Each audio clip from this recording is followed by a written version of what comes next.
জীবনে প্রথমবার নিজ হাতে গরুর বিরিয়ানি রান্না করব।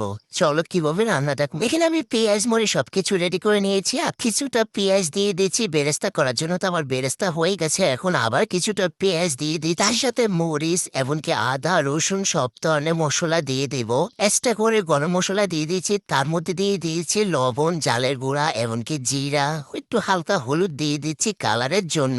এখানে আমি তেয়ারি মশলা এনেছি, ওটাও দিয়ে দিচ্ছি পুরো। তারপর ভালো মতন কষিয়ে দিয়ে দিব এখন টমেটো, তারপর দিয়ে দিচ্ছি আবার গরুর মাংসটা ভালো করে একটু সিদ্ধ করে নেব বা কষিয়ে নেব আর কি, ঢাকনা দিয়ে কষিয়ে নেব। তারপর আবার নাড়িয়ে দিচ্ছি, এভাবে এভাবে নাড়িয়ে দিতে দিতে আমার মাংসটা অনেকটা সিদ্ধ হয়ে আসছে। মাংসের কালার দেখে আমার কাছে অনেক বেশ ভালো লাগছে। তো আমি কিছুটা আলু দিয়ে দিচ্ছি ভেজে, কারণ বিরিয়ানির আলু কিন্তু অনেক বেশি মজা লাগে। আর একটু দিয়ে দিচ্ছি দুধ, কারণ দুধ দিতে আমি একদমই ভুলে গিয়েছিলাম। তো একটা পাত্র বসিয়ে তার মধ্যে দিয়ে দিচ্ছি গরম মশলা, আদা রসুন পেঁয়াজ। তো এখন ফলোয়ারটা ভালো মতন একটু জর্জরা করে নেব ভেজে। তারপর পরিমাণ মতো পানি দিয়ে দিচ্ছি, তার সাথে আমি দিয়ে দিচ্ছি দুধ। এখন ঢাকনা দিয়ে বলক আসা পর্যন্ত ওয়েট করব। তার মধ্যে দিয়ে দিচ্ছি কিছুটা আস্ত কাঁচামরিচ, তারপর দিয়ে দিচ্ছি গরু মাংসটা। তো এরপর আর ভিডিও না হলো না, এই তো ফাইনাল ভিডিও।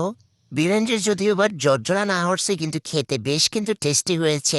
নিজের হাতে বানাচ্ছি বলে কথা না, আসলে সত্যি অনেক বেশি মজা হয়েছে। তো এটা দিয়ে আমরা ইফতারটা শেষ করে নিলাম। আল্লাহ হাফেজ সবাইকে।